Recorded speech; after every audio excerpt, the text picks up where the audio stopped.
Next Eluru Lok Sabha పరిధిలోకి వెళ్దాం.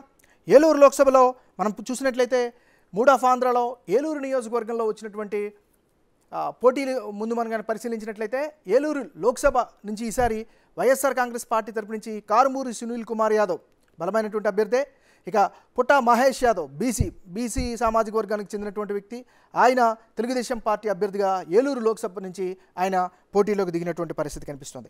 ఇక్కడ మనం చాలా క్లియర్గా చెప్పుకోవచ్చు. ఎందుకంటే ఉంగుటూరు, దెందులూరు, ఏలూరు, పోలవరం, చింతలపూడి, నూజివీడు, కైకలూరు ఇవన్నీ కూడా మనకి ఇక్కడ ఏలూరు లోక్సభ పరిధిలోకి వస్తాయి. సో ఇక్కడ దెందులూరు అనగానే మనం గతంలో చెప్పుకున్నాం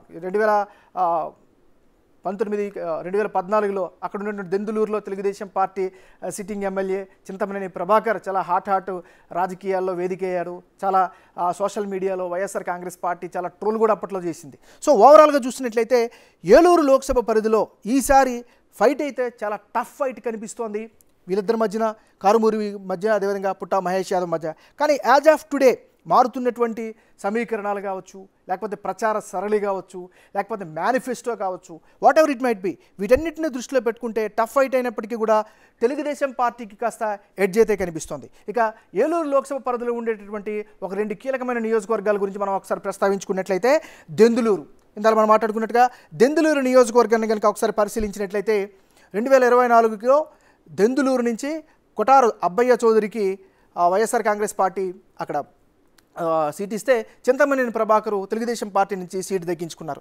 ఇక్కడ కమ్మ సామాజిక వర్గానికి సంబంధించినటువంటి డామినేషనే మనం చెప్పుకోవచ్చు. ఎందుకంటే గత చరిత్ర చూసినంత ఎప్పుడు చూసినా కూడా వాళ్ళదే డామినేషన్ ఉంటూ ఉంటుంది ఆ సామాజిక వర్గానికి సంబంధించి. సో చింతమనేనికి టికెట్ ఇస్తారా లేదా అనేటువంటి ఒక సంశయం అయితే ఒకానొక దశలో ఉంది. అయితే ఆయనైతే చాలా కాన్ఫిడెంట్గా ఉన్నాడు.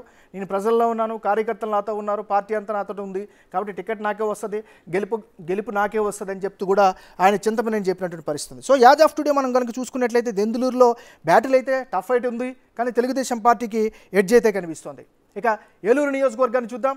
ఏలూరు నియోజకవర్గంలో కూడా చాలా ఆసక్తికరమైనటువంటి రాజకీయాలే ప్రస్తుతం కనిపిస్తుంది. మూడ్ ఆఫ్ ఆంధ్రాలో చూసినట్లయితే ఏలూరు నియోజకవర్గంలో ఆళ్ల నాని వర్సెస్ బడేటి రాధాకృష్ణ. సో ఆళ్ల నాని, బడేటి రాధాకృష్ణ వీళ్ళిద్దరి మధ్యన టఫ్ ఫైట్ కూడా కనిపిస్తుంది. అయితే అక్కడ తెలుగుదేశం పార్టీకే ఎడ్జ్ కూడా కనిపిస్తుంది. సో ఓవరాల్గా చూస్తే ఏలూరు లోక్సభ పరిధిలో చూస్తే టఫ్ ఫైట్ ఉన్నప్పటికీ కూడా తెలుగుదేశం పార్టీకి ఎడ్జ్ కనిపిస్తుంది.